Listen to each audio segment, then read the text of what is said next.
The smoke weed thing is a weird one because it's I was surprised to learn this. I'd be curious what your thoughts are. I'm not a cannabis smoker. I just never really liked it. But I had a guest on my podcast named Paul Conti. He's an MD, mainly works on trauma, incredible trauma therapist, and has written about trauma, wrote the book on trauma that I think is the one in my opinion. And then we got into a discussion about like different substances and do they have application. So we talked about ketamine, et cetera. Asked about alcohol, just by way of comparison. And he said, there are basically zero therapeutic uses for alcohol, right? Therapeutic. Right. But then I asked about cannabis. Now, this isn't something he does in his own clinic. He does talk therapy, not drug therapy. Although he's a psychiatrist, so he can prescribe things. And he said, cannabis is interesting and it may actually have some therapeutic potential, but the main effect of cannabis is to narrow attention and focus. It actually can increase attention and focus. Now, the problem is it's not a very good filter, so people can narrowly attend to just video games or just to their anxiety if they're already anxious. That's a problem. But when it comes to psilocybin seems to increase creative thinking, new rules and algorithms about what could be an answer. So I'm not aware of how it might directly impact visual perception unless it narrows focus. But most of the drugs that impact serotonin are going to increase focus to some degree or another.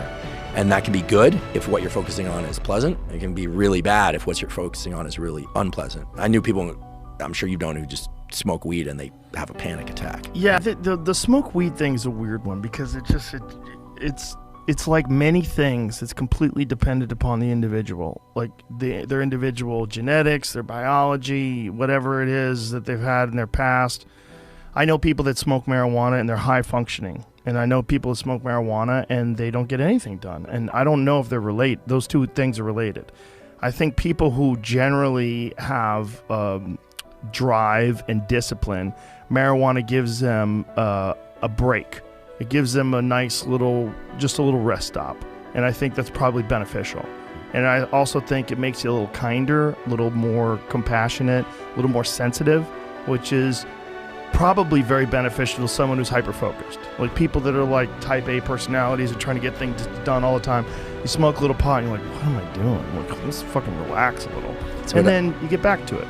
You're all right. I think there's a great benefit to that. But I should also say that it's very popular in the jiu-jitsu world. Oh yeah, I always thought that had something to do with the kind of creativity part of it, like that you can't plan jiu-jitsu. Right. You have to improvise. Yeah, it's like jazz. In a lot of ways. There's definitely that, but it's also the focus thing, that you're only thinking about that. Like while you're rolling, you're really only thinking about rolling. While you're smoking cannabis and then rolling, you're hyper-focused on it. And physical strength, you feel fine. You don't feel lethargic or anything. No, like not that. at all. I actually enjoy it. I actually enjoy it when I lift weights too.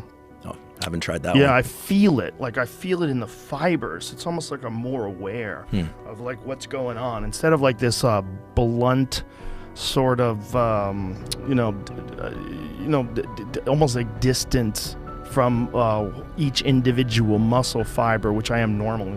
Normally, I'm just trying to warm up, and then I warm up, and then I start getting going, and then I, lift light first, and then I work my way up to what I normally use. But when I'm high, it's like I could feel like where it connects to the bone. I feel everything. It just makes you more sensitive about what you're actually doing. And for martial arts techniques, particularly for striking, I feel like I incorporate leverage better into things. I have better balance in terms of like not trying to execute a technique when I'm off position, and it just makes me just more aware of like what's going on with my body. And that's super powerful. We had the nerd in me wants to say, in neuroscience they call that interoception. Like people vary tremendously in their awareness of their internal state. You can know if you have a high or low degree of interoception by trying to count your heartbeats without taking your pulse. Some people can just do that. It's a skill you can build up over time.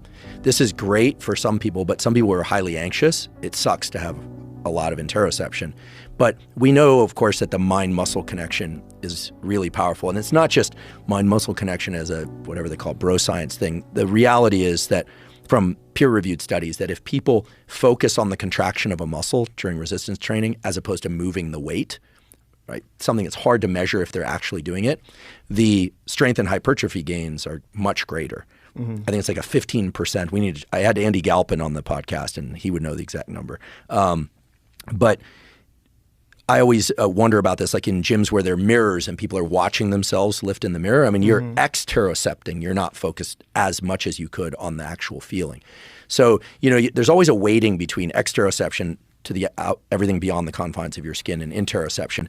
And if cannabis allows more interoception, you could imagine that those workouts would be more effective in that way. But isn't it